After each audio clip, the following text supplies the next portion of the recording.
हरी म्हणा तुम्ही गोविंद म्हणा तुम्ही गोपाल म्हणा मेहर बाबा म्हणा हरी म्हणा तुम्ही गोविंद म्हणा तुम्ही गोपाल म्हणा मेहर बाबा म्हणा गोविंद गोपाल मेहर नारायणा गोविंद गोपाल मेहर नारायणा ईशी म्हणा जगदीशी म्हणा परमेश म्हणा सर्वेश म्हणा ईशी म्हणा जगदीश म्हणा परमेश म्हणा सर्वेश म्हणा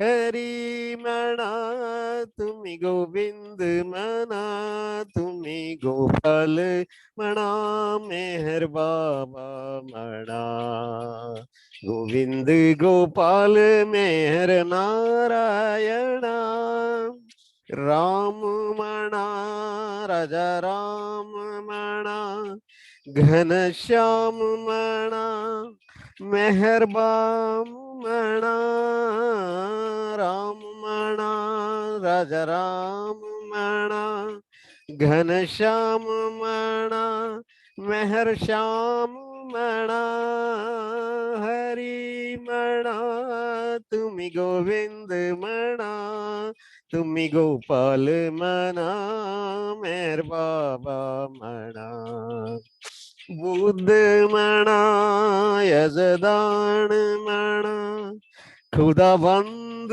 म्हणा अहुरमज्द म्हणा बुद्ध म्हणा यजदान म्हणा खुदाबंद म्हणा अहुरमज्द म्हणा हरी म्हणा तुम्ही गोविंद म्हणा तुम्ही गोपाल म्हणा मेहर बाबा म्हणा ब्रह्म म्हणा परब्रह्म म्हणा नाद ब्रह्म म्हणा मेहर ब्रह्म म्हणा ब्रह्म म्हणा परब्रह्म म्हणा नाद ब्रह्म म्हणा मेहर ब्रह्म म्हणा हरी म्हणा तुम्ही गोविंद म्हणा तुम्ही गोपाल म्हणा मेहर बाबा म्हणा गोविंद गोपाल मेहर नारायणा जरतृष्ट म्हणा तुम्ही क्राइस्ट म्हणा तुम्ही अल्लाह म्हणा मेहर बाबा म्हणा मेहर बाबा म्हणा मेहर बाबा म्हणा हरी म्हणा तुम्ही गोविंद म्हणा तुम्ही गोपाल म्हणा मेहर बाबा म्हणा गोविंद गोपाल मेहर नारायणा अवतार मेहर बाबा की जय. Thank you. Yay, VJ. Jai Baba. You look so nice in your turquoise shirt today. Oh, thank you. Very Oh, nice. thank you. Jai Baba. Angela's wearing turquoise too today. Oh, really? The raspberry. Yeah. Where are you, Angela? I'm right here. Wonderful. We're on a phone. It's hard to see everybody. There you are. Yeah, sure. That makes sense. Oh, yeah. Same color.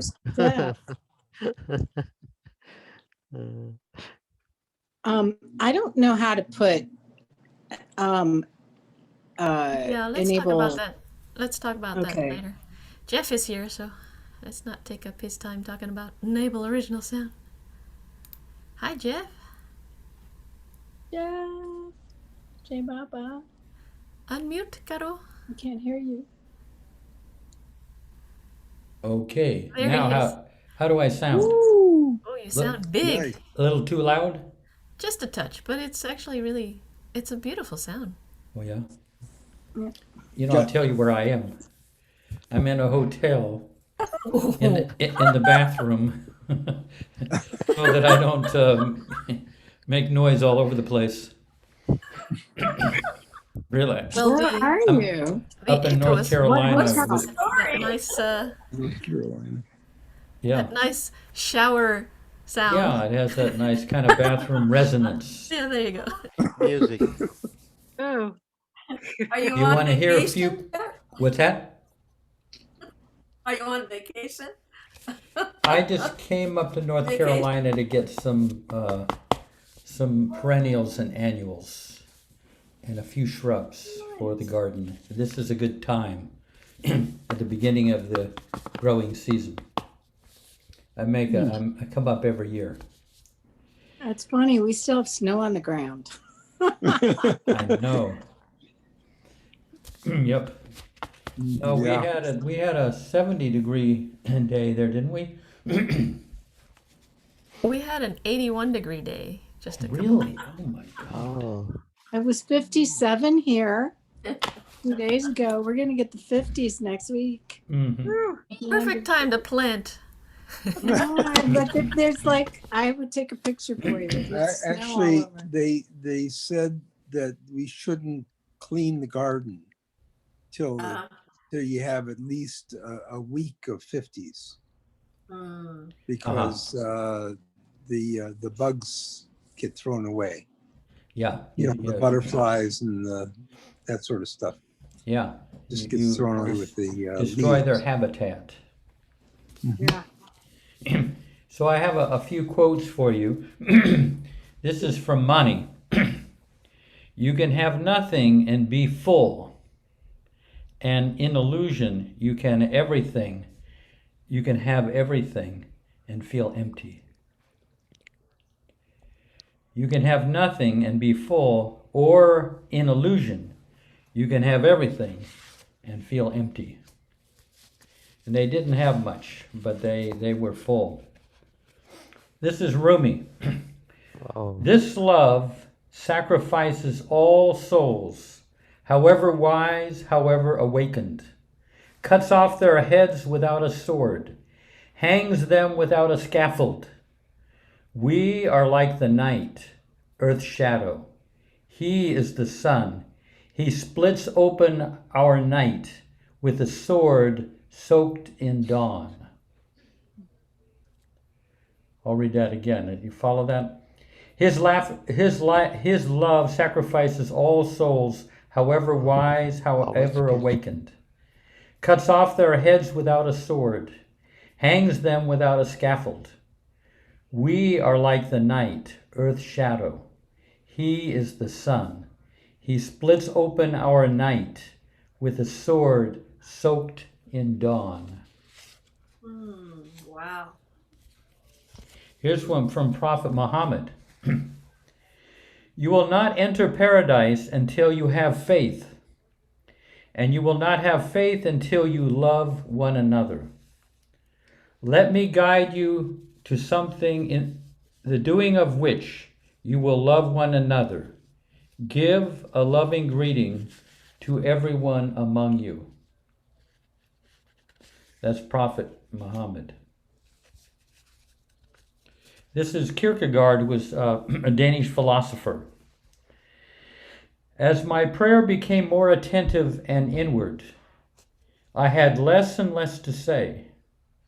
I finally became completely silent. To pray does not mean to listen to oneself speaking.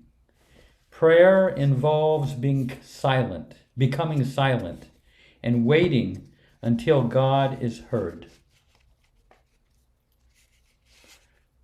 That audible enough? Can you read that again? Yeah. Thank you. As my prayer became more attentive and inward, I had less and less to say. I finally became completely silent. To pray does not mean to listen to oneself speaking. Prayer involves becoming silent and waiting until God is heard.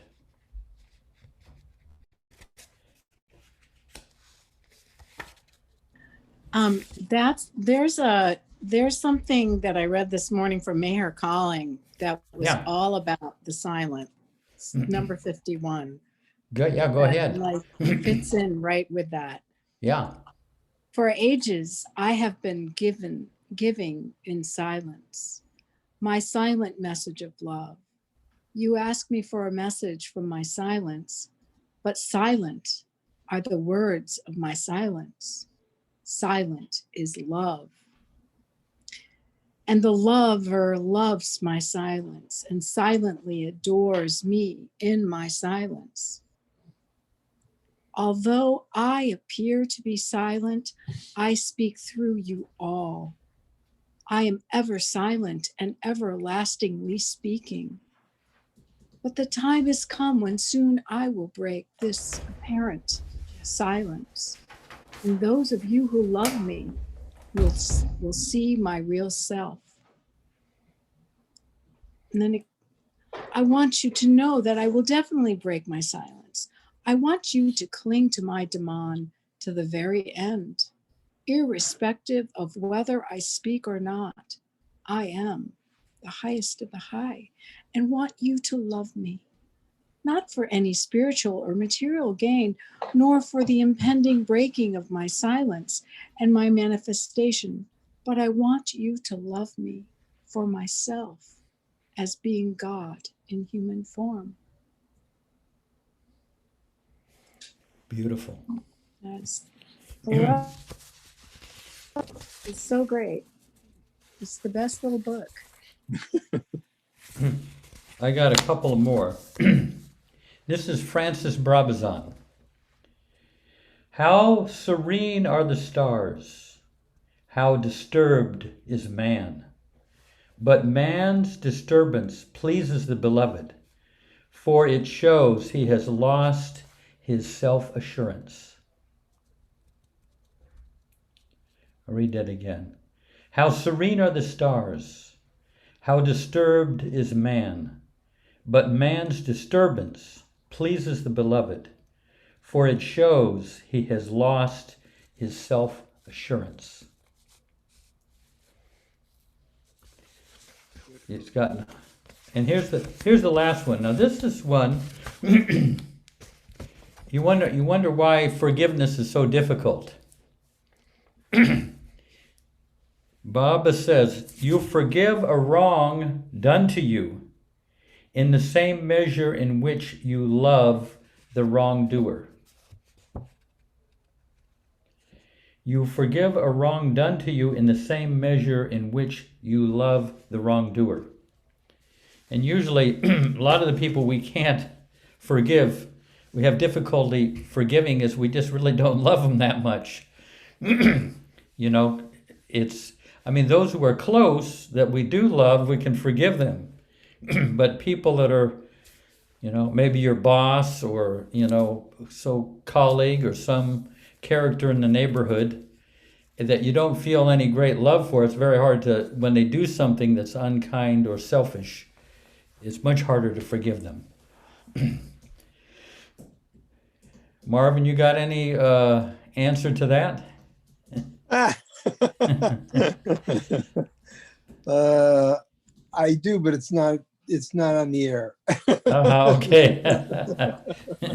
It's not worthy of being aired. Not to be shared. I was There's a lot of truth in that. There are people who Yes. Love. yeah. Love definitely goes to that extreme. Well, we have to increase the love to the degree that we increase the love, we can increase the forgiveness. And your dog can kind of chew up a pillow on the sofa, and you can forgive him because it's your dog and you love the dog. love them. You can excuse. What? I know. I think I know why it's hard to do. Hey, so I one of the things I wanted to share is that I have been, I got this book called It's You, IT apostrophe S, It's You. And this is a story of Baba's 2 visits to Harmon on Hudson in 1931 and 1932. And it was a stone house up on a hillside overlooking the Croton River that feeds into the Hudson River, which goes by New York City. And Baba went to England in 1931, and miraculously all of his future connections were right there. You know, Kitty, Margaret Crass, Delia de Leon, a great many of them, Charles Purdom, they were all there. And there was one man that came, and his name was Thomas Watson. And Thomas Watson collaborated with Alexander Graham Bell on inventing the telephone. And he was really quite an educated man, and he came over to meet Baba. And he had a study, with books from the floor all the way to the ceiling. I mean, he was very well read. And he said that he learned more in 5 minutes from Baba than he had in all the reading he'd done in his life. And he was so overwhelmed by Baba's truth and presence and love that he invited Baba on behalf of America to come to the United States. So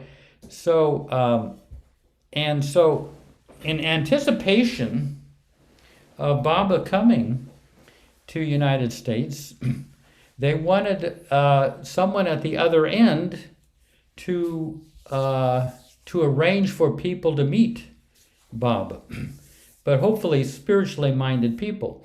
And so there was a couple. They knew nothing about Baba until then they just heard of him, that he was a master, a spiritual master from the East. And so they really, they had a bookstore that they started about 1915 called, or something like that, called the North Node Bookstore. And it was a metaphysical bookstore. And part of the purpose was to unite people with spiritually minded people, and they could have discussions and share their knowing and all that. And so Malcolm and Jean Adriel were contacted to see if they could contact people here in this country to meet this spiritual master. So he had a list of about 5,000 people connected with his bookstore, and he chose about 350 of them out of that 5,000, and told them about this master who was coming. And so among them was Norina Machiavelli. I mean, she used to go to that bookstore. Elizabeth Patterson did. Nadine Tolstoy, a whole bunch of them were connected to that bookstore. So anyway, Baba came came over by boat to New York, and he got off at Pier 97, which was really at 57th Avenue, on West 57th Avenue.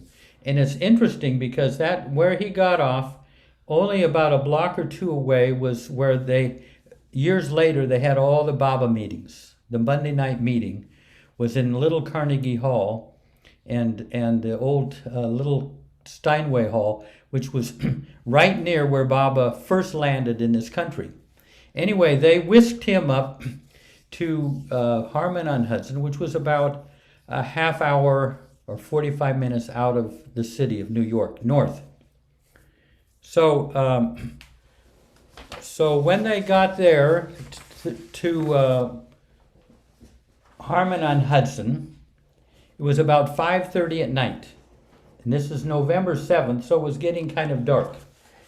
And I'm going to just read a couple of things to give you, the people, I say, they did not know who Baba was, except he was a spiritual master from the West, and they were from the East, and they were kind of carrying out this request. So this is Jean Adriel.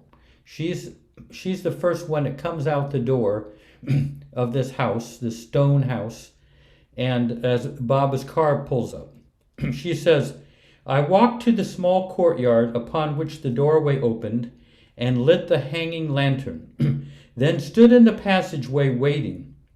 The cars pulled into the driveway. Meredith Starr got out first and came forward with outstretched hand. I returned his greeting, but my eyes were on the master, who was directly behind him, looking into me with a deeply knowing smile.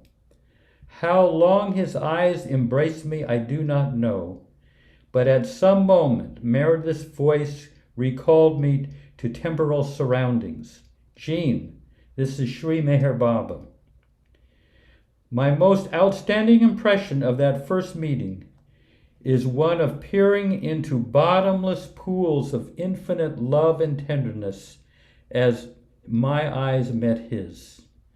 My heart pounded with tremendous excitement, and for a while I could not speak. I felt that in an inexplicable way, he was the reason for my very existence, that I had never really lived until this moment, that he was deeply familiar and precious to me, even as I was no stranger and very dear to him. I'm so happy you have come, I finally managed to say. Let me, and then a few days later, she found a way to go up to Baba's room and have a private moment with him. And this is what she said. I only wanted to be quiet in his presence. And for 5 wonderful minutes, he let me sit silently with him. Spelling out words on his board, Baba asked me what I was thinking. I couldn't put thoughts into words. He told me, I know what you were thinking. I know what you thought yesterday, what you will think a year from now. For a long moment, I was speechless. Never before had I encountered such egoless omniscience. Yet I accepted his statement naturally, without question. Then I found my voice. It is because you see things whole, unfettered by time. And Baba said, yes. This seems so familiar to be sitting here with you, like this, Baba. I feel as if I had always done it. He assured her it was so and conveyed, you've been with me for ages. So that was Jean Adriel's. Now, I'm going to read this is Narina Machabelli's experience. When Narina entered Meher Baba's room and saw him for here's what people told Narina, that they would see Baba and they would just weep. They couldn't stop weeping. And Narina kind of sarcastically said, I too should like to weep. So she went there, kind of quite skeptical. What are you making such a big deal of a man, But anyway, when Narina entered Meher Baba's room and saw him for the first time, she was momentarily blinded by the intensity of radiance that emanated from his person, and which eclipsed the bright light of the sun streaming in through the window. That very moment, an experience began, full of wonder and beauty, Suddenly I had to run across the room, and I found myself weeping on the floor at his feet. Weeping, weeping. But I also began to laugh. And Baba said, I was the one who came to you when she was a child, when she was 12 years old. The Christ appeared to her when she was in Italy. And Baba spelled out on the board, I was the one who came to you in the form of Christ, reminding her of her vision of Jesus nearly 40 years before when she was 12 years old. This is the kind of experiences these people were having. Let me see here. I'll read one more of these meetings. The first time I saw Meher Baba was on November 10th, 1931, in an upper room of a charming stone house built above the Croton River at Harmon-on-Hudson, New York. There were balconies on each floor overlooking a wooded ravine that stretched down to the river. The room Baba had ran the length of the house on the riverside, with a balcony from which one looked down into treetops, a truly sylvan retreat.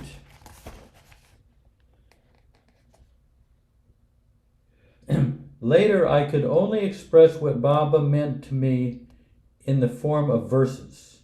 I cannot really portray in words a transcendent experience that is beyond words. And this is what she wrote. She wrote this in as a poem. Very at the beginning, she began writing poems to Baba. She was just 23 years old. I looked into the face of God, and it was wondrous fair, for all the beauty of the world was concentrated there. I looked into the eyes of God, and they were wondrous bright, and from them shone a tender love that filled my soul with light. I looked into the heart of God, and there was wondrous peace. At last my spirit found a home, and from its pain release. Anyway, that gives you just a little. Oh, here's another thing. She got to stay there for maybe a month and be kind of a housekeeper. But here's one thing she wrote. Always we were aware of the Master. It was like living in heaven, knowing God was in the upstairs room. The house was permeated by his presence. So imagine, you think of God in heaven. Well, God was up a flight of stairs himself. So anyway, it's a beautiful book. It's a period of Baba's life when many of the Westerners met Baba for the first time. Who was that? Who was the last speaker? That was Josephine Ross. Oh, okay, Oh, yes. the one who wrote all the. Oh my we God. have that beautiful poetry book. Modern, poems of or songs of a modern disciple. Yeah. Yeah. Beautiful. And was that What's the name? 1932? What year was that? 1931. Yeah, they all met Baba in 1931, but again he came in 1932 as well to this place. What's the name of this book you were reading from, Jeff? It's called It's You. Oh, here's one more that you might find, because this is where the title came from. There was one woman named, back then her name was Anita Di Caro, but later she married and her name was Anita Villard. And she was kind of a protege of Norina Machiavelli. And she really adored Norina, who was such a classic beauty, so cultured, and Anita was an artist. Let's see if I can find it. Because the title of the book Oh man, I think I may have blown it, folks.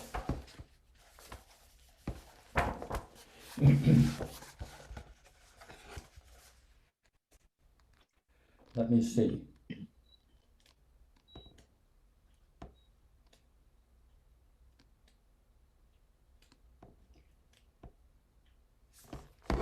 Ah.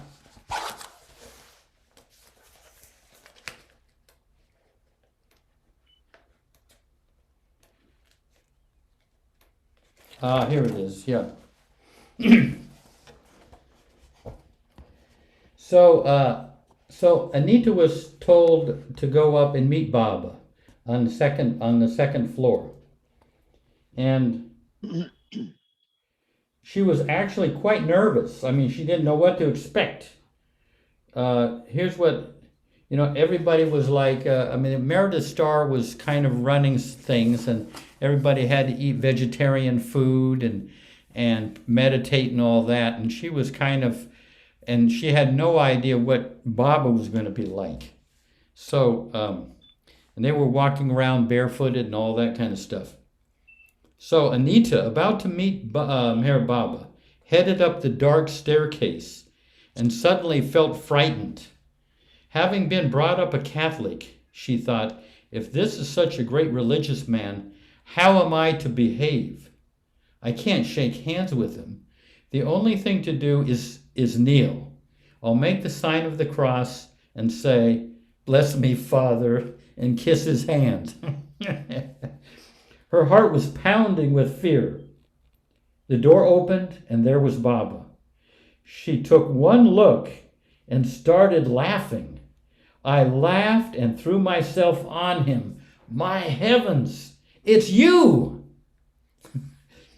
I cried, you made me go through all this masquerading in fear when it's you? It's incredible.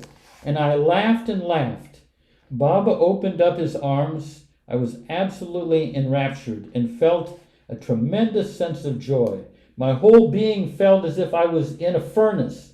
Words cannot describe the encounter. It was like meeting someone I always knew, as though I had come to my real home. I experienced a great beauty and great joy.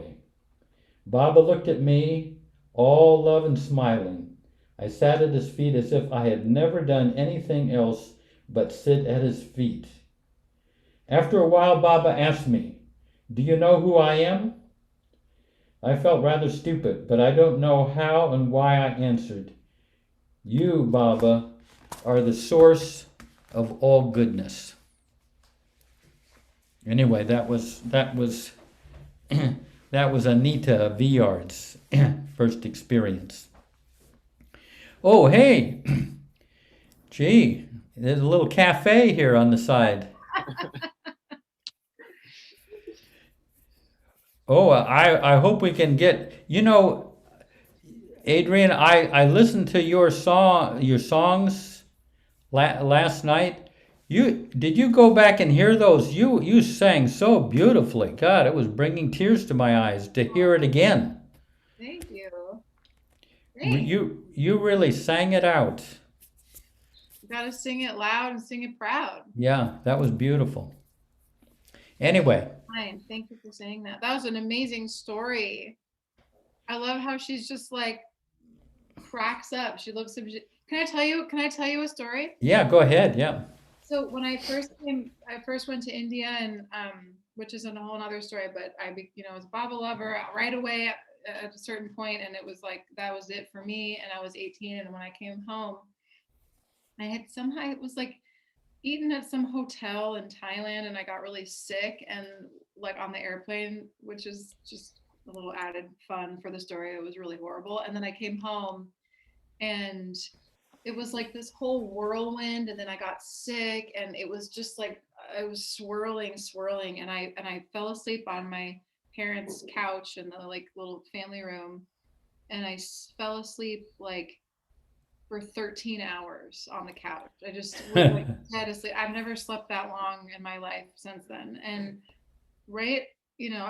I'm like towards the end of my sleeping, and I start to have this dream, and I'm walking up this dark staircase, and I'm like, like nervous because I know that Bob is at the top of the stairs, like down. He's going to be down the hall in a room, and I get up to the stairs, and he'd come out of the room and was standing at the top of the stairs, and he's wearing the burgundy coat, I think. So it's like kind of he looks very, nice. And I walk up to him, and I'm standing kind of like a few steps below him.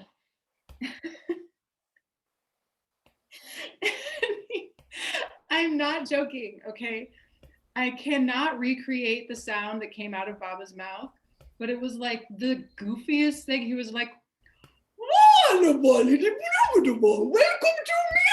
me, and like I just was like, that was the sound that he made. He was like telling me something, and then he just held me and hugged me, and then I was hugging him, and I wasn't laughing, but it's just really funny thinking about it afterwards. And as I'm hugging him, it's like getting really intense, and then feeling him, and then all of a sudden I'm face down towards a toilet, and he just flushes the toilet, and I spiral down through the toilet, and I come out, and I was awake on the couch. No. And he like flushed me back from my beautiful pilgrimage into. Yeah, no, that's one of the hallmarks of Baba's life this time is God has actually got a very active sense of humor, which shows up in dreams, it shows up in our everyday life, very goofy things. Krishna, it probably happened from Krishna as well, some of the mischievousness. But as I mentioned some time ago, as Jesus has come down to us after 2,000 years, there's not that he's been robbed of his humor. You don't. There doesn't seem to be too much humor connected to Jesus, and yet, how he always is.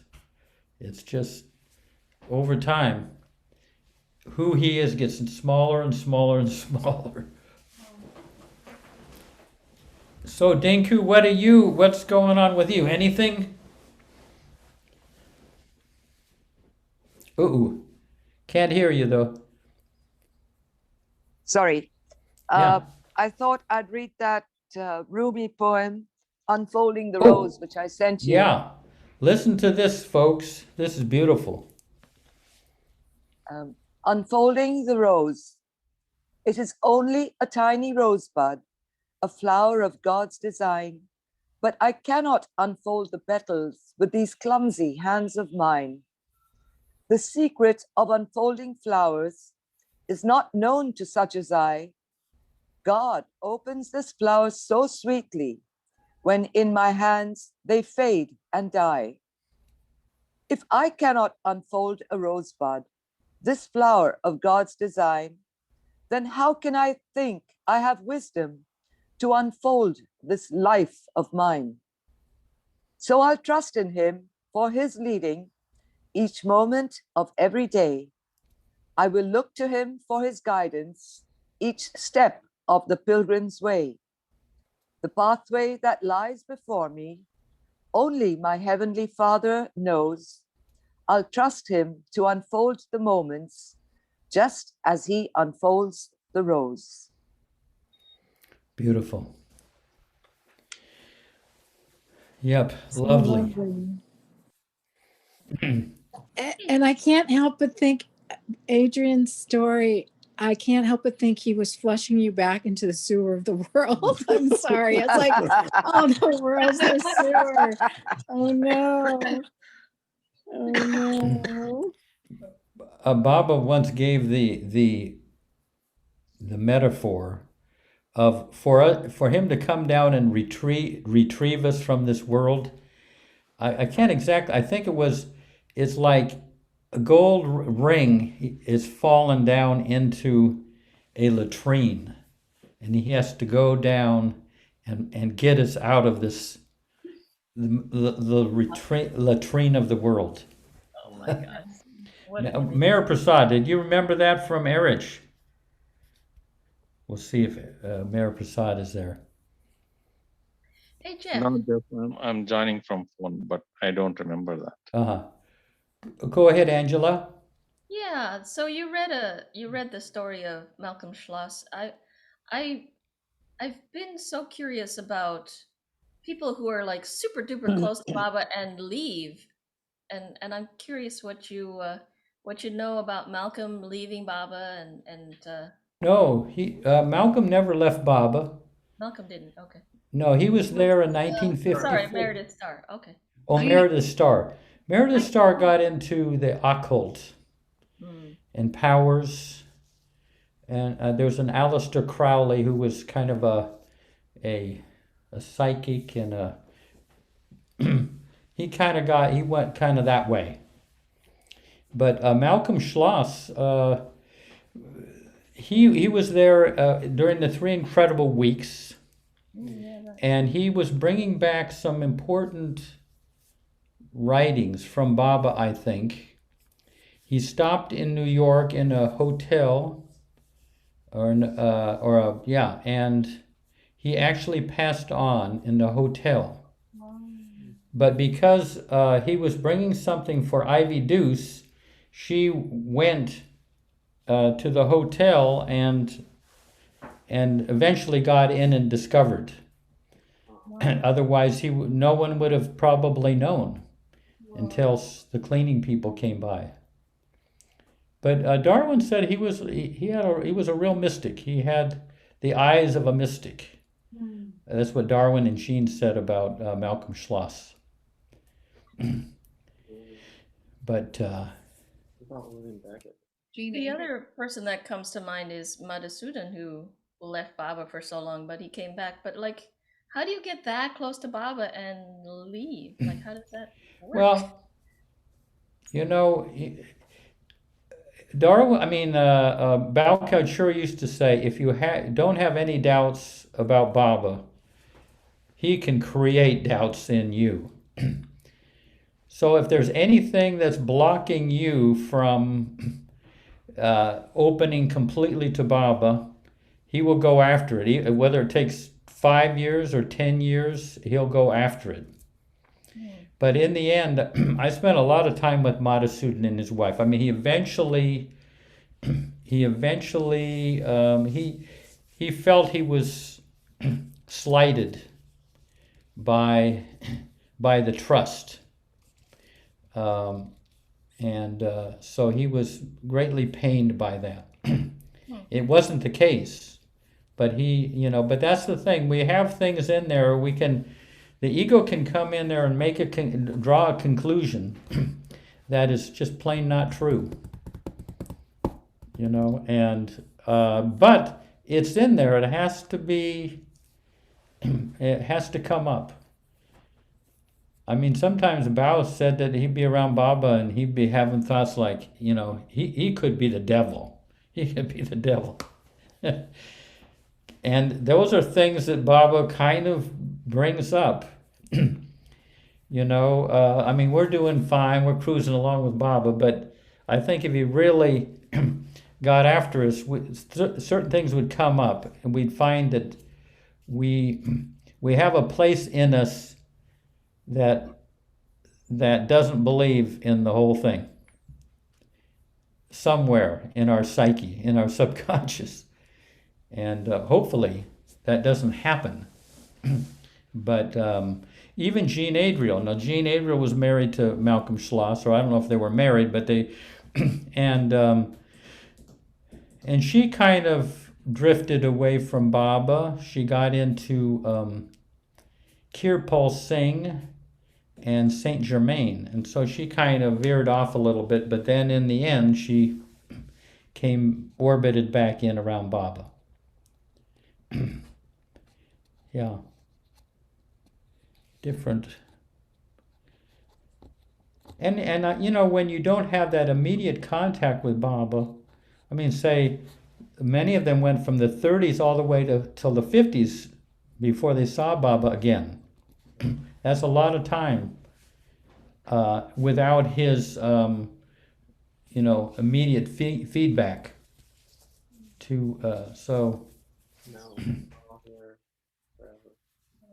I'm trying to think. Mayor Prasad, anyone you can think of that changed in relation to Baba, drifted. Not many people did, though. I think Kim Tolhurst may have among the. I shouldn't say things, but you have to look them up. But I think one of those kind of changed, and so did what's his name? The English group.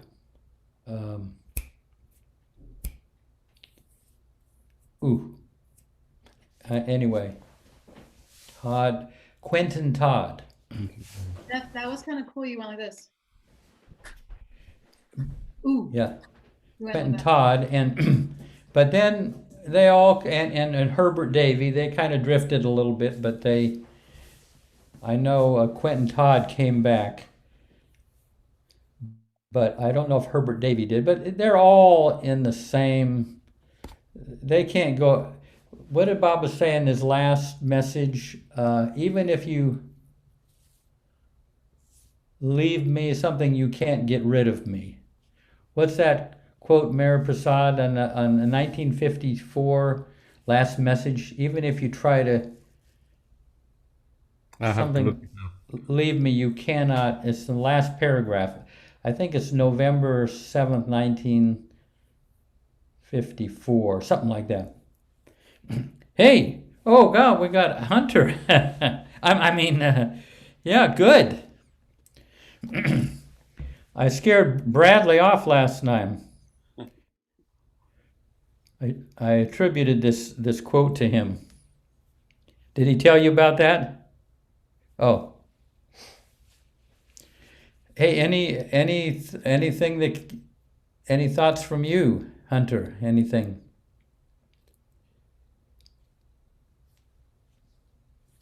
Well, I can read something. Yeah. Oh, good. That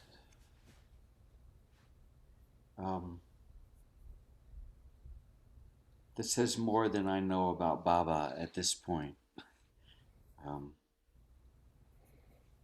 Through his grace.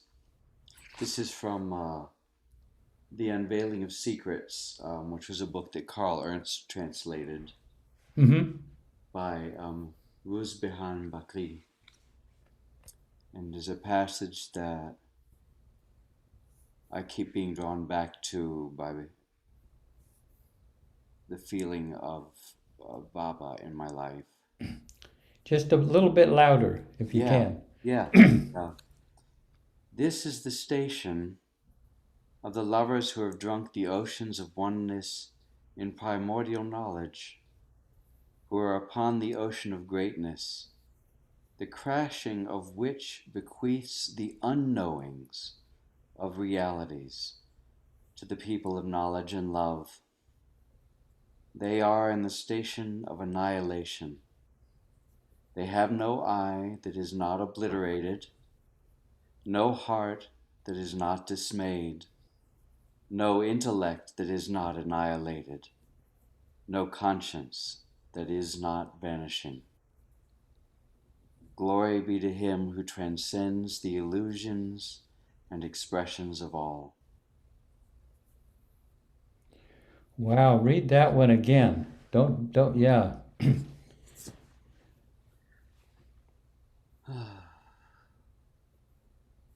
This is the station of the lovers who have drunk the oceans of oneness in primordial knowledge, who are upon the ocean of greatness, the crashing of which bequeaths the unknowings of realities to the people of knowledge and love. They are in the station of annihilation. They have no eye that is not obliterated, no heart that is not dismayed, no intellect that is not annihilated, no conscience that is not vanishing. Glory be to him who transcends the illusions and expressions of all. Yeah. You know, there's a line that Baba gave, knowledge is knowing that there's nothing to know.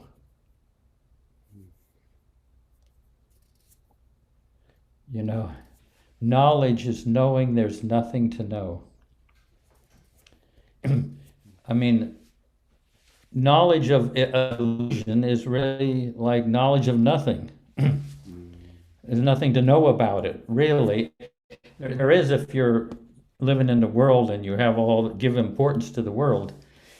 But once you see through the world, all worldly, not all knowledge, even up to the highest, is knowledge of illusion.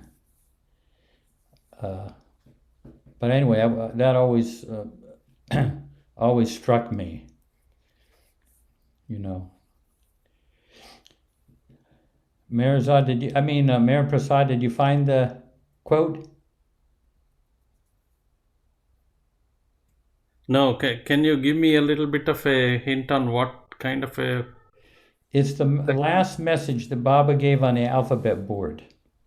Oh, I see. It might be October 6th, Okay. 1954. I see. Okay. Let me... Wow. I'm up here in North Carolina on vacation, and the scene behind me is actually the interior of the bathroom. Just to get out of, not to disturb anybody here.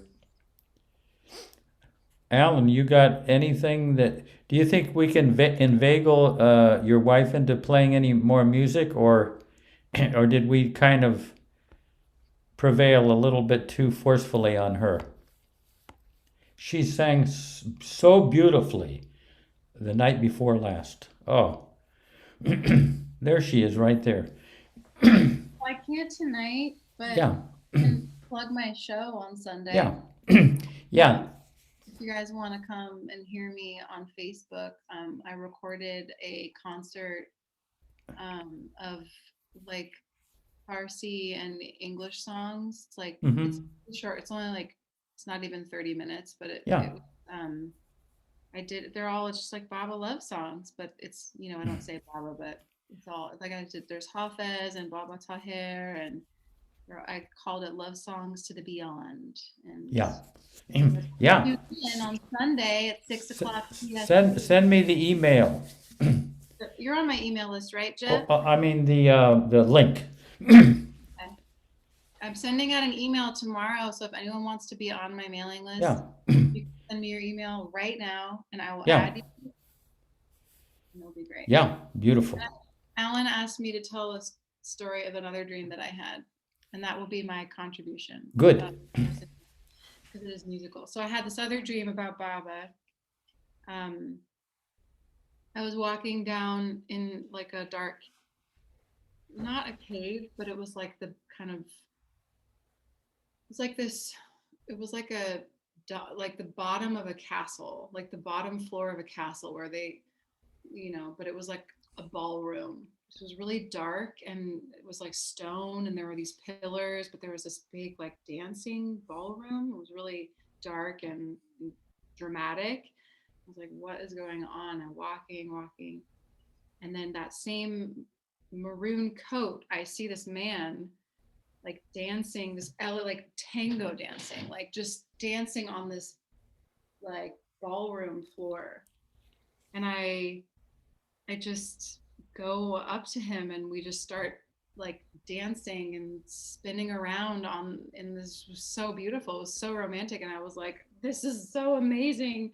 Who is this man? And then I kid you not, he dipped me. And then it was Baba looking at me. Uh-huh. And that was my dream of dancing with Baba. Beautiful. Wow.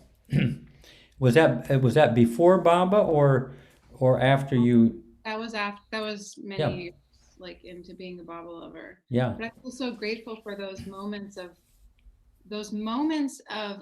they're like anchors on the path, because then I've definitely I'm a very questioning, doubtful person. I'm always doubting myself, and I've definitely been through periods of, I wouldn't call it like doubt in Baba, but doubt in my faith in Baba, or just feeling really conflicted about the love and about him, and not, I have crazy thoughts like maybe this is all just a weird scam that I've been following Baba. Maybe I was in a Yeah. cult, the Baba cult in my last life, and now it's just carried over to it's all these crazy things. And like, but those moments of those, dreams, or those moments of just like assurance, those moments of like really trusting, where he kind of, I've been really blessed to have those moments in my life. And that always just brings me back. It's like, Yeah. he uses those, he brings those memories back up. And Yeah. I once asked Dr. Goer. I was back in maybe 1972 or something like that. I was young, but I said, I was with her in the clinic, I think, and I said, did you ever worry that Baba might send you back into the world? She spent all those years from the late 40s with Baba. Did you ever worry that he might send you back to the world? And I was very surprised. She said, all the time. So it's not, so they're like so on their toes, you know what I mean? It's not like you can just get this confidence in that you've got you're locked in. It must be a fertile ground for humility, that you can't ever really say, I'm solid here. that's so true. Or you feel grateful that you're able to hang in there, rather than it's something you've acquired from merit. It's, you just know for whatever reason he keeps you there. And like that, and that's the like I really loved what you said about he will bring those feelings up in you if he feels there's something in the way between you and him. He will bring all of that conflict and tension to the surface. And so when we are able to connect and reach and hold on to him, we also can remember that he is the one that is allowing us to feel that ease and connection. For whatever reason, he's allowing us to hold on to him and to grip. That's just like, he is the one that we just get so hooked into, like, I'm not doing enough, or I'm this, or I'm that, and it's him. He's got to knock the self-reference out of us. Mm-hmm. Humiliated out. I remember, like, for the first many years I was following Baba, I was loving Baba for my sake, for how he could help me with my life. And I was in India one time in the middle of the night, and I had really done something terrible, and I was really feeling so bad about it. And in the dark, I saw Baba, and in the dark I saw him, and I went and bowed at his feet. And I realized that here I'm thinking about him, me. Why don't I think about him for his sake? All my feeling bad about myself was just indulging in me. I found an excuse rather than loving him for his sake. For a long time, like I said, I was loving him for my sake. And I had to get a turning point where I love him for his sake.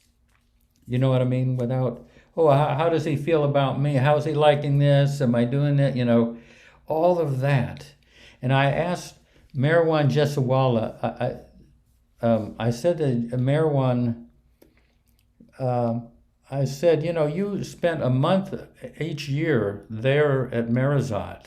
You would be for days and days in Mandalay Hall with Baba. As Baba did all of his business and everything, correspondence and all that. What were the thoughts and feelings that were going through you? Give me an idea of some of the thoughts and feelings that were going through you. And he said, I didn't have any thoughts or feelings. What? You mean you didn't have any thoughts? I said, I was focused on Baba. He was focused away from himself. I mean, that's incredible. I said, let me shake your hand. I mean, how can that be done? You know, but in other words, he put Baba so much before himself that it didn't even check in to see how he was doing, what he was thinking or what he was feeling. What incredible. And these guys are just kind of old guys sitting around in a in a hall with Baba, but where were they coming from? You know, that's incredible. Anyway, listen to this one. Oh, go ahead. Yeah. I'll sing one little thing because you reminded me, but I'm not going to play it. Okay, Okay. fine. Okay, fine. I'll sing something. Yeah. But just, will you turn the soup off? Yeah. Okay, so it's just like a little bridge part of a song that I just thought that if I hopefully can remember it all. So, okay, it goes, way out in the darkness, I hear a voice so clear. It's you, it's you. There is no greater, there is no smaller. There is only one in each and all, and therein lies the truth of us. There is no more than, there is no less than. You and I aren't we but one. No one wins or falls behind a finish line. And way out in the darkness, I hear a voice so clear. It's you, it's you, it's you, it's you. Beautiful. Lovely. It's you, Baba, it's you. Yeah. And that's the title of this book that I'm reading. It's you. Wait 1 second.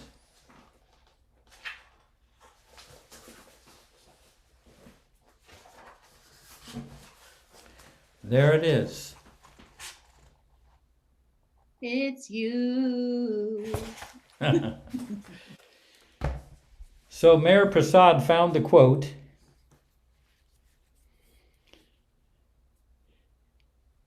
You want me to read the whole thing or the Yeah, read that. This is the last message that Baba gave on the alphabet board. And it's very significant, something that he says here that we can take a lot of strength from, a lot of support from. Yeah, go ahead. Okay. This is from Practical Spirituality, page 216. And it's titled Last Message on the Alphabet Board, 7th October 1954, by Meher Baba. There is no reason at all for any of you to worry. Baba was, Baba is, and Baba will also be eternally existent. Severance of external relations does not mean the termination of internal connections. Severance, you say severance? Yeah, severance. Read that sentence again. Severance of external relations does not mean the termination of internal connections. It was only for establishing the internal connections that the external contacts have been maintained till now. The time has now come for being bound in the chain of internal connections. Hence, external contact is no longer necessary. It is possible to establish the internal link by obeying Baba's orders. I give you all my blessings for strengthening these internal links. I am always with you, and I am not away from you. I was, am, and will remain eternally with you. And it is for promoting this realization that I have severed external contact. This will enable all persons to realize truth by being bound to each other with internal links. O my lovers, I love you all. It is only because of my love for my creation that I have descended on earth. Let not your hearts be torn asunder by my declarations concerning the dropping of my body. On the contrary, accept my divine will cheerfully. You can never escape from me. Even if you try to escape from me, it is not possible to get rid of me. Therefore, have courage and be brave. If you thus lose your heart, how will it be possible for you to fulfill the great task which I have entrusted to you? Be brave and spread my message of love far and wide to all quarters in order to fulfill my divine will.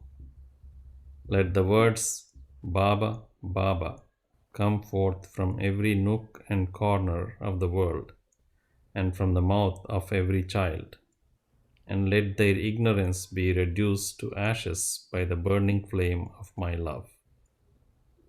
Come together in order to fulfill my will by taking your stand on truth, love, and honesty, and be worthy of participating in my task. I give you all my blessings for spreading my message of love. So the line read that line that I was trying to remember. Yeah. You cannot escape me. Yeah.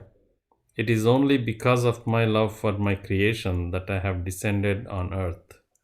Let not your hearts be torn asunder by my declarations concerning the dropping of my body. On the contrary, accept my divine will cheerfully. You can never escape from me. Even if you try to escape from me, it is not possible to get rid of me. Therefore, have courage and be brave. I've always loved that line. You know, you might try to escape me, but you can never get rid of me.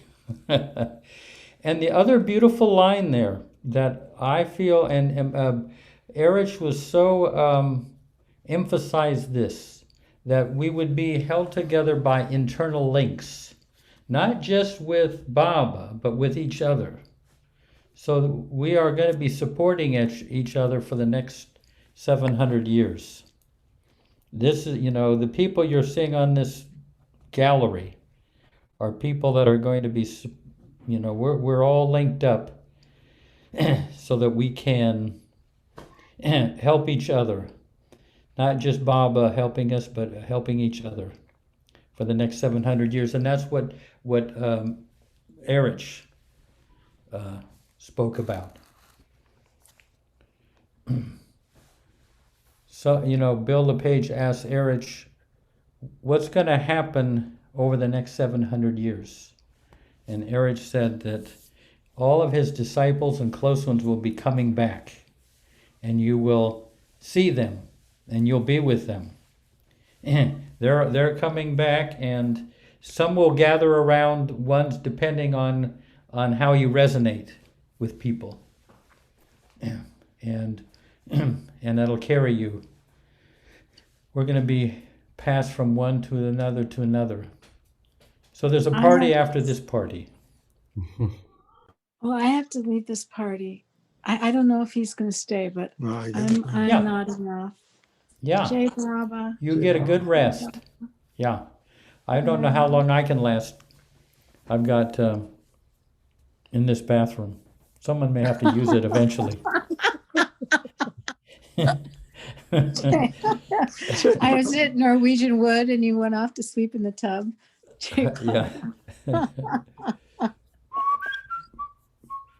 Hey Jeff, I had a thought that came today. I was I thought to myself, well, if every soul that comes into form as the bubble in the shoreless ocean of his love, well, do you think that every single drop soul will eventually come into contact with the avatar, or are there maybe there's consciously come in contact with the avatar, or maybe are there a couple here and there, or maybe millions that just go into the God realization, and maybe they meet a perfect one, because you have to meet a perfect one in order to pass that valley of the 6th to the 7th.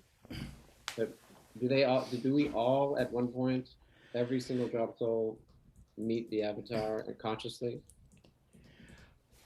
I feel we do. And see, the thing is that the perfect masters, this is my feeling, perfect masters are Baba's old mandali.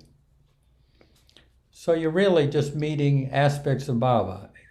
When Erich and when Pendu and Padre and all these guys come back, you know, we can call them perfect masters, kind of not connected personally with Baba or the avatar, but they are just his former mandali. And he is perfect, you know, he is that. So they're really pushing Baba's. I mean, like Saint Francis. I mean, Saint Francis is all about Jesus, you know, and and you know and say Ramakrishna was all about. Well, Mother Kali, but I mean Krishna and Ram, they all revere and hold the avatars in the highest. Yeah, I mean, I wonder if like you could go 8,400,000 something lifetimes and not meet and at least an avatar once out of those millions of lifetimes, or maybe there is some soul that did that. I don't think it could be possible. I don't know. I don't think it's possible either. But I don't know why I had that thought. I was like, wow. So we are all destined to meet the avatar, whatever form the avatar takes in the 1,400,000. It's like the one thing. You can't get. Dr. Kenmore used to say you can't get perfection out of imperfection. Right. No matter how you juggle and rearrange and everything, imperfection. Once you make a mathematical error, all your future calculations are wrong. So someone has to reach into creation and pull you out. Right. Someone from the realm of perfection has to pull you out. So even though they might meet, I mean, let's say they like lifetime after lifetime, they go like 8,400,019 lives, and they've met like so many different perfect masters, but they have yet to meet the avatar, like the form of the avatar of the God Man. Do you think that has happened? Like they've gone. I don't. I think it'd be pretty hard. Oh, pretty hard. But we got Michael Childs. Hey, Diane, did you have anything? Oh, Michael, have you got any poems there? Oop, I can't hear you though. Funny thing is, I just rejoined the group because I had to take my nap. And as soon as I sit down, you mentioned my name. How's that for timing? Yeah. Well, have I got poems? Sure.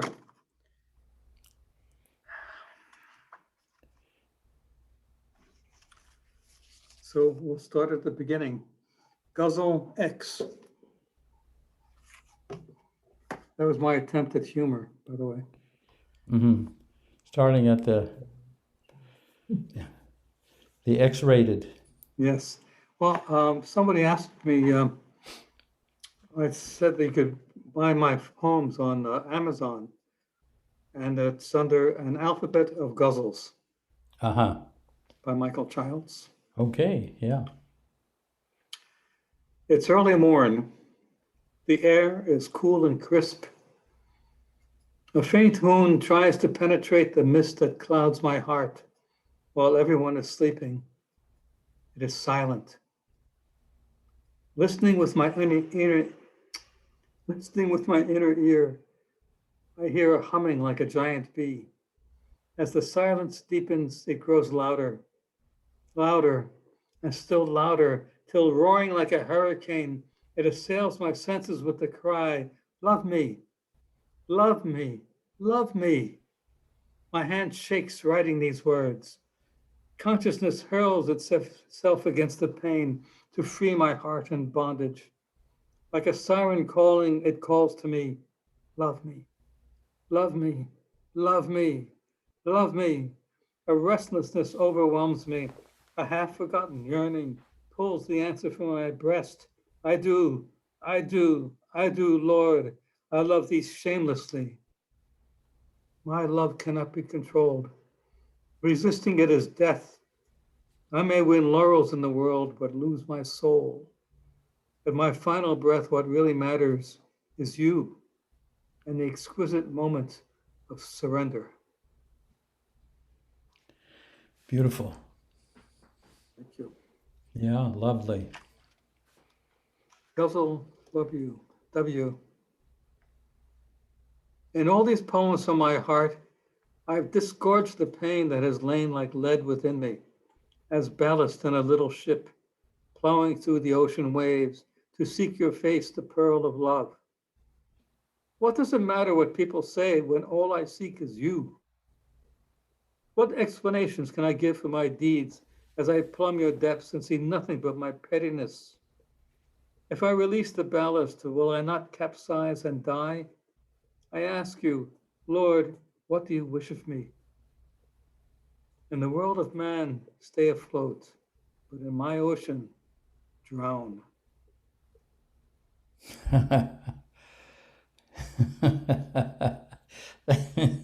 Read that, give me that last line again. That was good.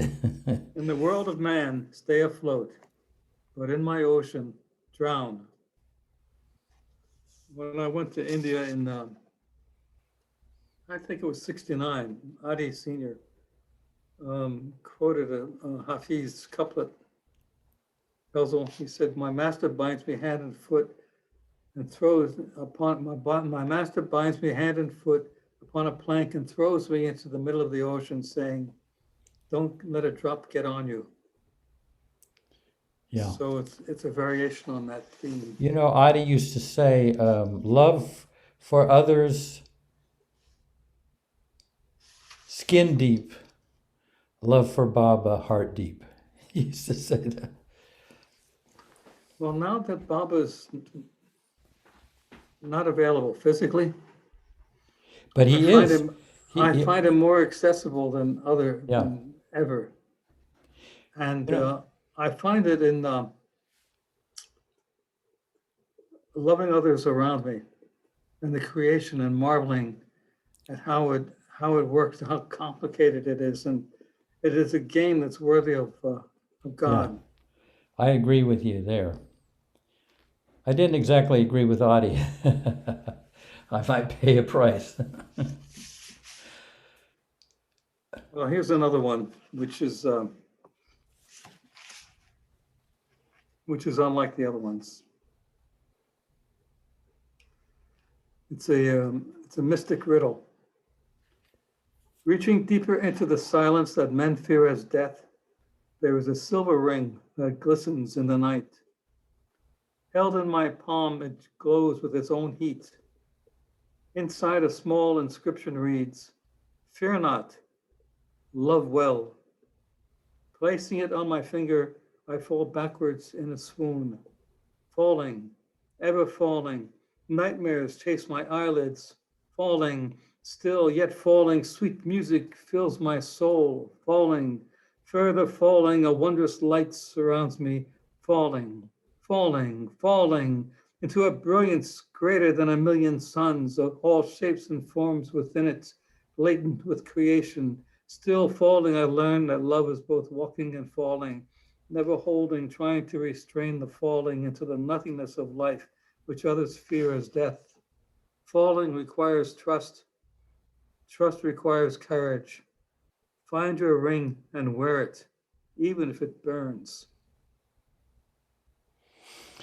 Yeah. That reminds me of something that, a joke that Erich liked. You know, there's a guy that's climbs way up on this very steep mountain cliff side. Gets way up there and he's trying to get to the summit. He loses his footing and starts sliding down the sheer cliff and grabs a hold of a branch, a tree that's sticking out. And he's just dangling there, maybe, 500 feet up. And, he looks down and there's this village and all, they're like people like ants. He says, help, can someone help me, and they look up, oh no, what? There's nothing we can do. No one can get there, call up, see if someone's above you, call up there. Says, is anybody up there? Yes, I'm here, my son. Well, help me. What should I do? Come and help me. Let go. Is there anybody else up there? He said, that is what surrender is. It's that idiotic. It's that impossible. It goes against everything, every fiber of our being to let go. He said that I remember that was being told in Mandalay Hall. He said that's what surrender is right there. It makes absolutely no sense. But that's the way it's done. Your poem reminded me of that. Well, I ask people playfully, does anybody know what it means? And people, usually there's a silence, because it doesn't make any sense. It's that love is both falling and walking at the same time. Yeah. But Francis said something similar at the 69 Darshan. And, Upside down in a garbage can, or no? Yes. Upside down in a garbage can. He asks you to stand up and sit down at the same time. And you look and you say, how can I do that? And the truth is, you can't, but that's not the idea. The idea is to let go. Yeah. Yeah. I don't know what inspired me to write these poems, or that no, I do know what it is, but I didn't know for another 20 years. Okay, one more? Yeah, go ahead. Yeah. Okay, this is about, I wrote the poems during the height of the AIDS epidemic. And Max Reef had introduced me to a group of young men who lived in the Folsom Hotel run by Catholic Charities. And one thing led to another, and we went to Ward 5, which was created by Elizabeth Taylor, who donated money to it, created it. And it was the next to last ward that you would go to. The Meaning ward that the you go kind to of before hospice. Yeah. The final stage. Mm-hmm.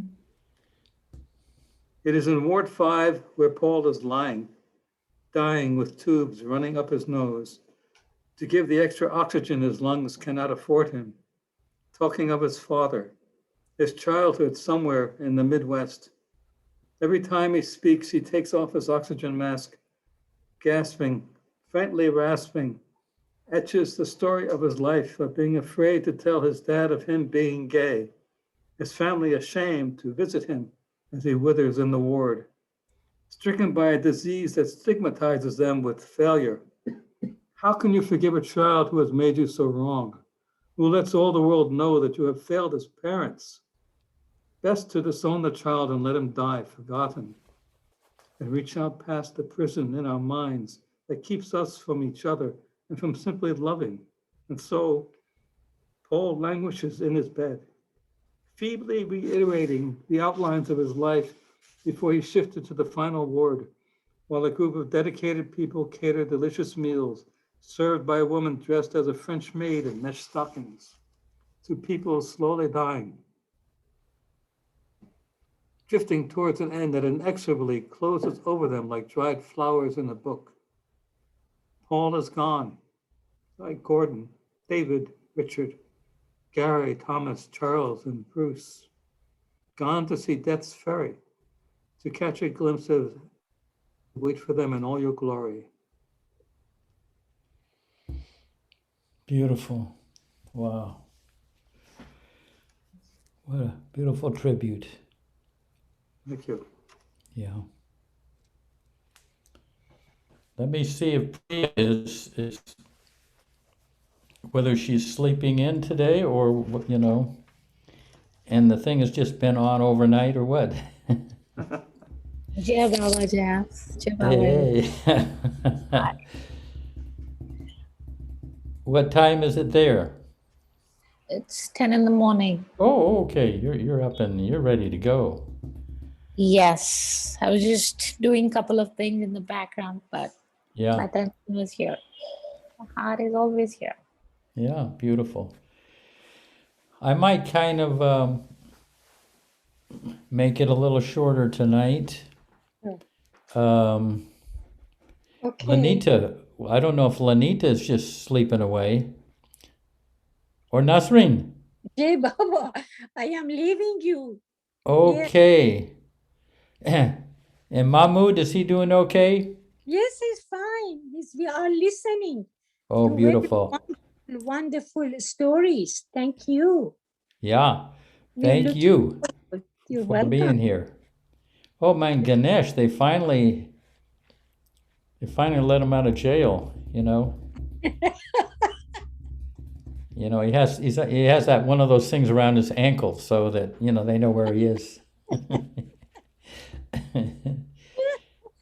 Hey, Ganesh, we're kind of coming down the. I was kind of coming down the home stretch, but anything from your end?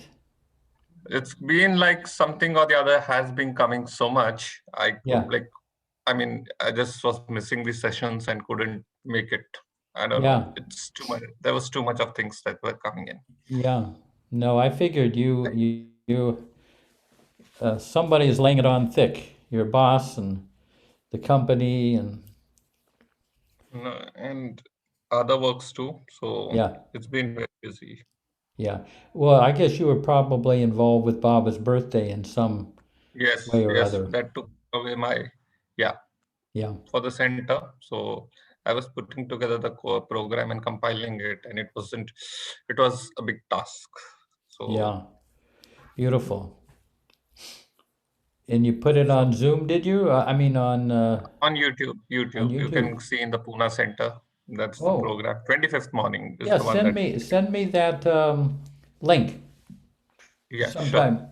Yeah, to my email address. Yeah. I can put it here on the chat. Yeah, I won't be able to get it. I haven't got any way of. Well, maybe I could. No, I haven't got a pen on me. I'm helpless. But you have my email address. Yes. Yeah. I have it. I'll put it. I'll share it. Well, what about Jay and Mara? Are they around? And Cameron? And Lanita.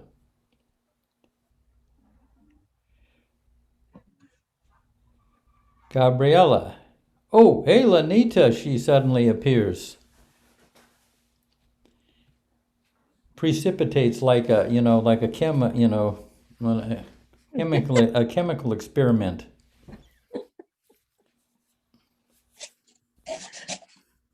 Good to see you, Lanita. Hey, Jeff, good to see you. What are you doing in North Carolina? I came up to get some annuals and perennials and everything for the garden. I'm making a yearly pilgrimage up here to the nurseries. Yeah. Is that why you're broadcasting from a bathroom? Yeah. I'm in a hotel. I missed that whole thing and I was just making things up in my head. Yeah, see the towels back there and yeah, I figured that you were in the bathroom. The seating is some bathroom in North Carolina. Yeah.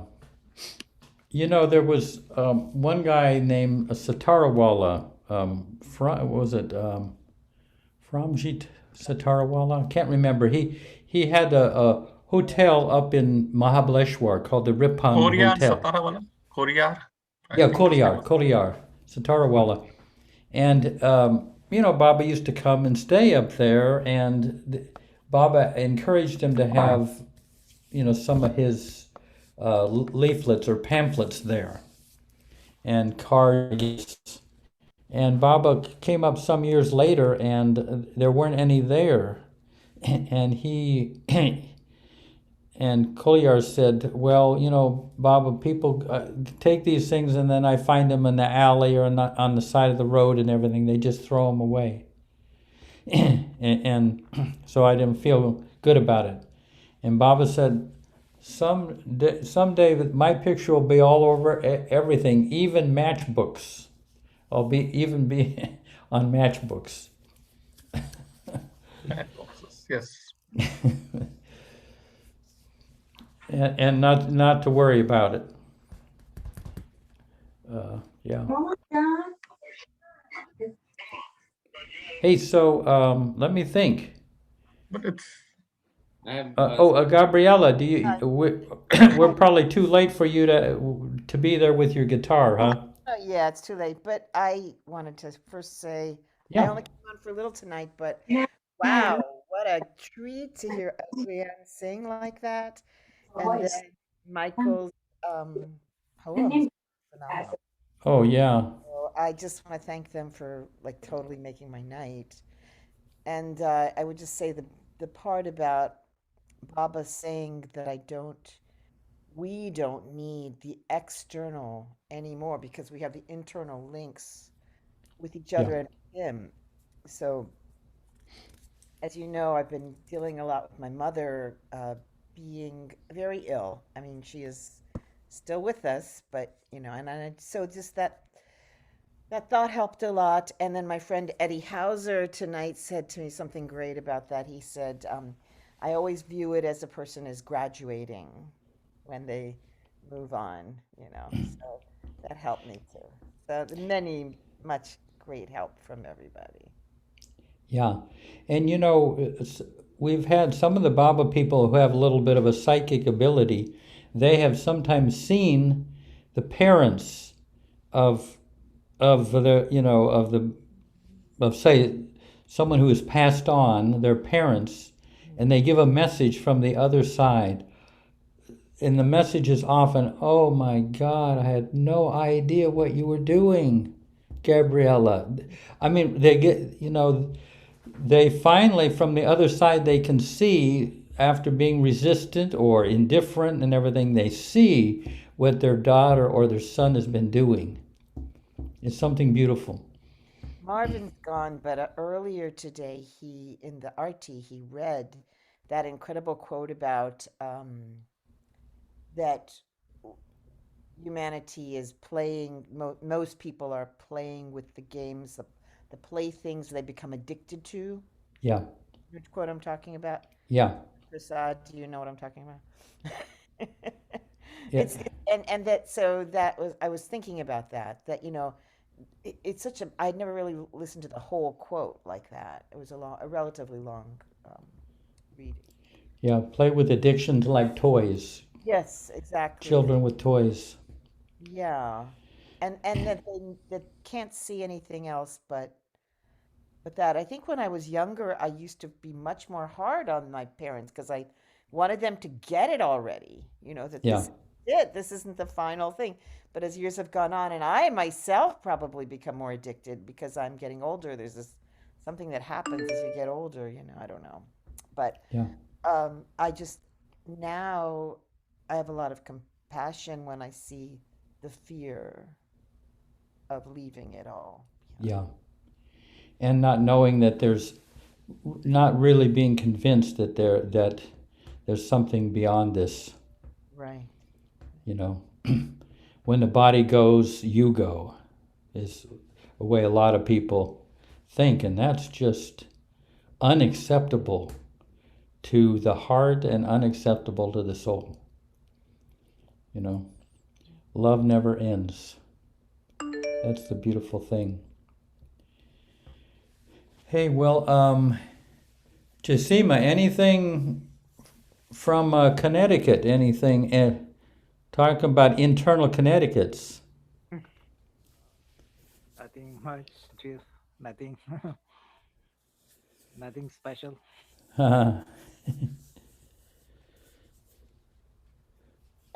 Well, let's see. Ganesh, you got a. Diane, yeah. Yeah, so I was just at another Zoom meeting, and we were actually talking about perfect masters. Yeah. And they were, this is not my subject, so I'll just say what they said, was that there's always 5 perfect masters at all times. Yeah. True? Yeah. There are 56 souls on the earth, perfect souls, beings on the earth at all times, and 5 of them are perfect masters. And what they do is they are the executors of Baba's will, his divine will. They carry it out. And they're really old Mandali. They're just Baba's Mandali. They come back and they carry it out. And here, one of the things, I got to find out, Mary Prasad, did you ever hear, I've heard from a number of people, but I never heard it directly from Erich, where he said that Baba is always physically on the earth. No, I have not heard that. No. Yeah, he Only has. Erich said that. And of course, there are people, for example, we had Yusahavas, the second Yusahavas, which was, I don't know, years and years ago. There were a couple of girls that just couldn't get into it.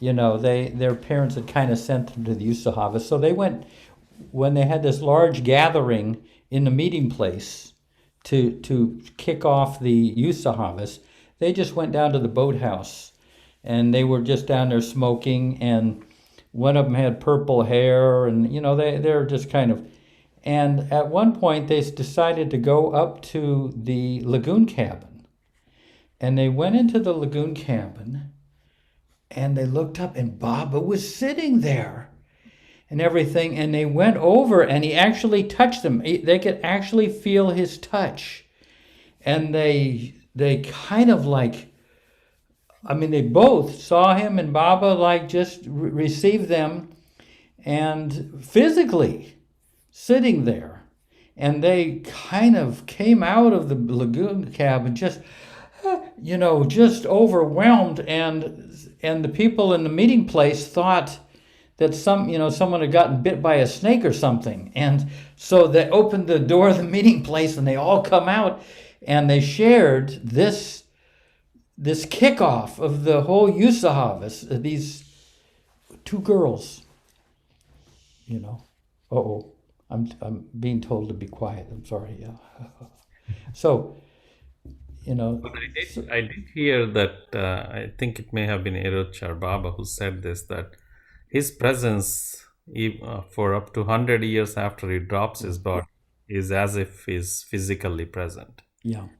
And beyond that, he comes, in minor incarnations, even for one person. Yeah. Sometimes he comes for just one person. Yeah. So, that can be multiple times between the. I think anybody who wants Baba there's a famous Christian saying.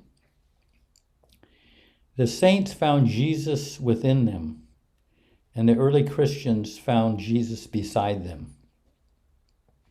The early Christians had his companionship, and the saints had to dive deep within themselves to find him. But I do feel that Baba could be sitting right beside you if you really wanted him to be there. It's we just don't believe it's possible. But yeah, one time, this was under the influence of Esfandiar. Being around him, one time I saw Baba physically right in front of me. It's possible. As soon as Esfandiar went, I lost it. But I mean, I could see him like right in front of me. I mean, I could see the skin and the imperfections in the skin and all that. So what I mean is that it is possible. The reason I say that is that it's not a far away place. It's near us. He could be in the room there with Gabriella, you know, just sitting in the corner on the sofa or something. Really, you know, if we, you know, Baba said, I will be what I am, whatever you take me to be. If you want him to be physically there, he will be physically there. I mean, that's how I feel.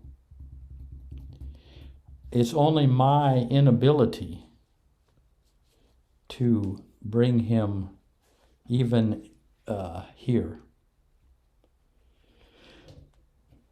So that, you know, yeah. We now have him in the gallery, but he is named as Alan M. Oh yeah, look at that. Alan M. He's, you know, that version of him, you know. I have something to read here. Yeah. From He Gives the Ocean. Yeah. And just a little bit louder. Oh. Yeah, I might need to grab my microphone. No, you're good. You're good. Am I all right here? Yeah. Let me bring it a little bit closer, though. All right. So this was a letter that Mani wrote to Naju, because Naju was a little bit upset that, you know, she, after everything, she really wanted to be placed as a nurse closer to you know, Merzad. And you know, so at first Mani sent her a letter that was like really playful and loving and lighthearted, but Naju kind of replied in a way that was a little bit like, well, but it's still not fair that I, you know, and I don't understand why when I returned from the U.S. that you know, Baba didn't keep his promise to me. And then, so then she received this letter from Mani, which is dated October 16th, which she says, a very serious letter from Mani. Well, now, coming to your own personal bug of worry that is bothering you, first of all, I appreciate your trust and confidence in me as your own sister. Thank you, Naju. And so, as a sister, I shall speak, keeping your welfare before my mind and answering honestly. About his promise, which I very well remember, you first expressed surprise and uncertainty as to how such a thing can be. You ask yourself, which in itself is doubting, can he break it? And on the very next page you write, I still have faith. Don't you see, my dear, that is a contradiction? You cannot have one eye on doubt and one eye on faith. You have to close both your eyes and have full faith and trust, or not at all. I'm going to read that again. Don't you see, my dear, that is a contradiction? You cannot have one eye on doubt and one eye on faith. You have to close both your eyes and have full faith and trust, or not at all. There is no other compromise. You cannot cover even an atom of doubt with however thick a layer of trust you might spread on it. You trust and never give it another thought, or you don't. It's as simple and as difficult as that. There are no categories to faith, no conditions.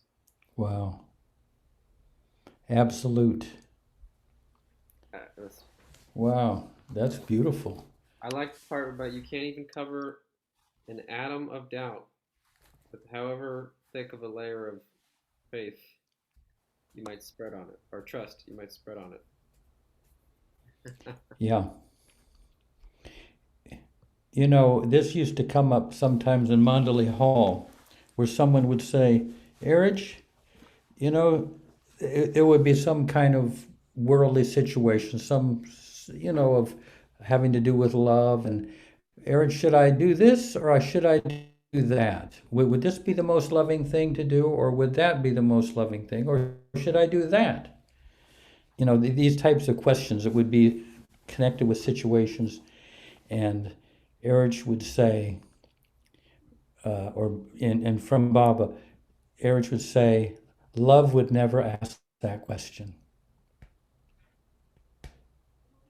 You know, it just knows. It just knows and does.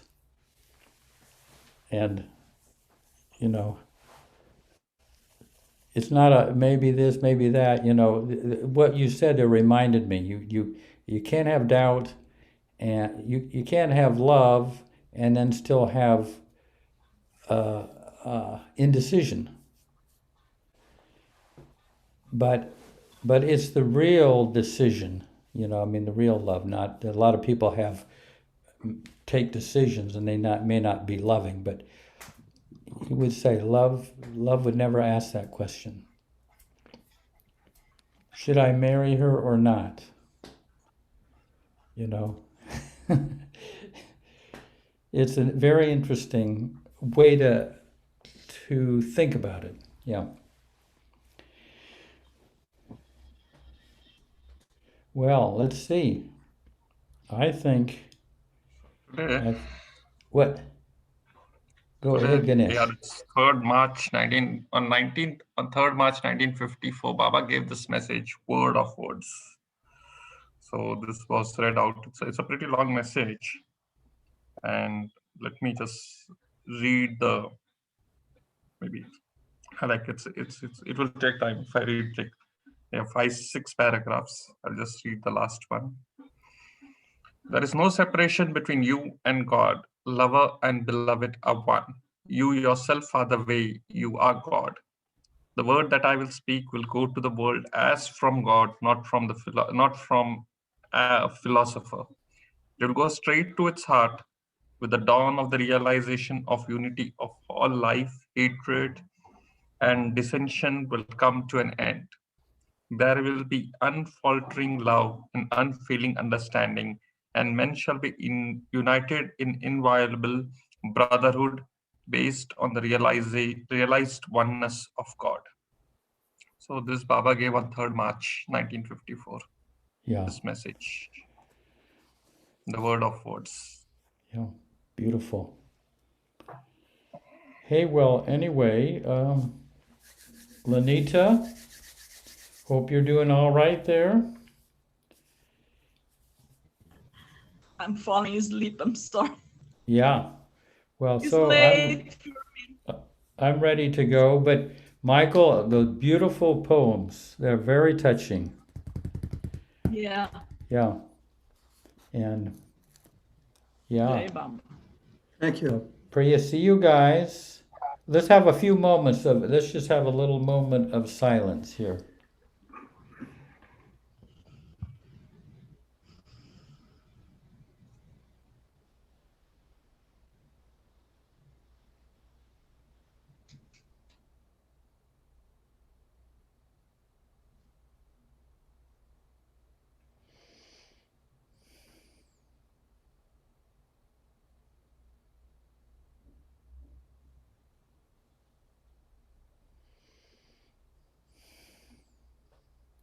Jai Baba.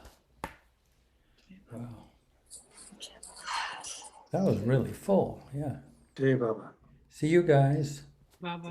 Have a good night. What's up now? Hey, oh yeah, there's going to be a remembrance of Fred and Ella Winterfeld. Michael, do you probably have some from Fred and Ella stories, right?